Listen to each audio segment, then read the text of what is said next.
Fani Arimeswari dengan NIM akhir 056.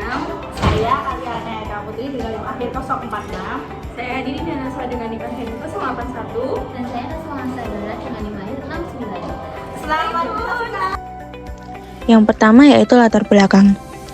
Industri tahu berperan penting dalam penyediaan pangan dan penyerapan tenaga kerja masyarakat, khususnya di wilayah pedesaan. Namun, di balik kontribusi ekonominya, kegiatan produksi tahu juga menimbulkan masalah lingkungan apabila limbah tidak dikelola dengan baik. Di Kecamatan Jati Agung, Kabupaten Lampung Selatan, aktivitas produksi tahu cukup tinggi dan menghasilkan dua jenis limbah utama, yaitu limbah padat atau ampas tahu dan limbah cair yang berasal dari proses perendaman, pencucian, serta penggumpalan kedelai. Limbah cair yang dibuang langsung ke sungai tanpa pengolahan menjadi sumber utama pencemaran lingkungan di sekitar kawasan industri tersebut. Selanjutnya, didapatkan hasil pemantauan industri tahu Kecamatan Jati Agung, Lampung Selatan. Yang pertama yaitu kandungan COD sebesar 350 mg per liter dengan baku mutu sebesar 100 mg per liter.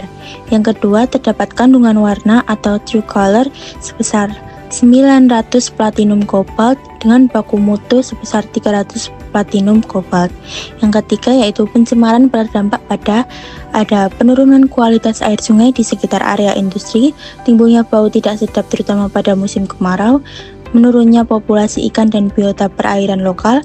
Yang keempat, gangguan terhadap aktivitas masyarakat sekitar yang menggunakan air sungai. Produksi tahu di Kecamatan Jati Agung menghasilkan limbah padat dan cair yang belum dikelola dengan optimal. Limbah cair dari proses pencucian dan penggumpalan kedelai mengandung bahan organik tinggi dan dibuang langsung ke sungai, sehingga meningkatkan COD, menimbulkan bau, serta menurunkan kualitas air dan populasi ikan. Limbah padat dimanfaatkan sebagai pakan ternak, sementara limbah cair berpotensi diolah menjadi pupuk atau biogas. Namun, pengelolaannya masih sederhana dan belum memenuhi baku mutu lingkungan. Yang selanjutnya ada data kualitas lingkungan. Panjang sungai terdampak kurang lebih sebesar 1 km dan volume air yang tercemar kurang lebih 6.360 liter per hari, dan biaya remediasi air per meter kubik adalah 2.500 per meter kubik. Selanjutnya ada luas lahan pertanian yang terdampak kurang lebih sebesar 1-2 hektar. Nilai produksi normal per harian kurang lebih 15 juta hingga 20 juta hektar atau per musim. Musim tanam terdampak itu sebesar satu musim tanam, dan jumlah warga yang terdampak bau dan kualitas air kurang lebih 20 hingga 30 kk dekat aliran sungai. Yang selanjutnya adalah rata-rata kerugian keluarga yang sebesar 500 sampai 1 juta per bulan. Biaya tambahan pengelolaan air kurang lebih sebesar 50 juta per tahun, dan nilai ekosistem sungai kurang lebih 50 juta per kilometer. Pada grafik ini, kita dapat melihat gambaran umum mengenai kondisi kualitas lingkungan di wilayah terdampak.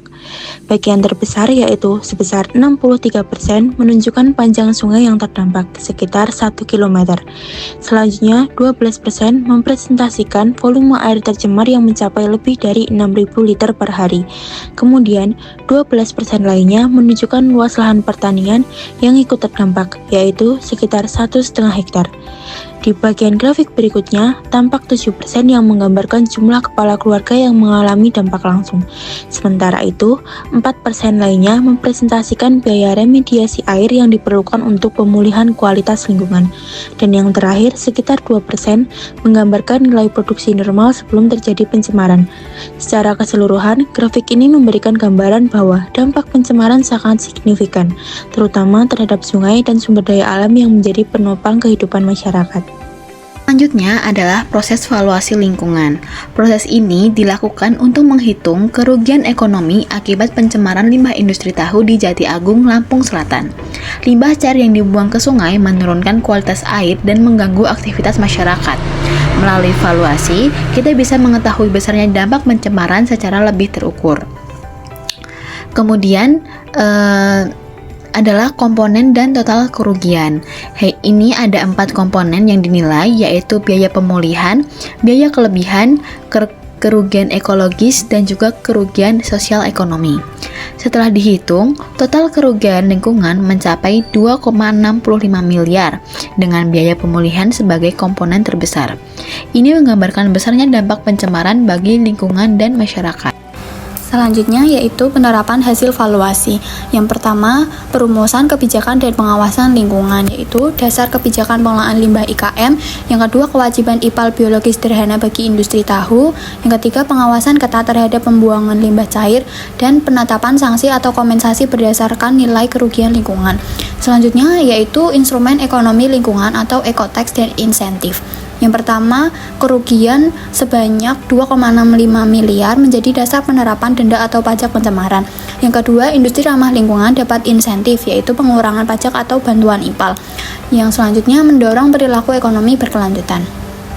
Yang ketiga yaitu dasar negosiasi tanggung jawab lingkungan atau environmental liability.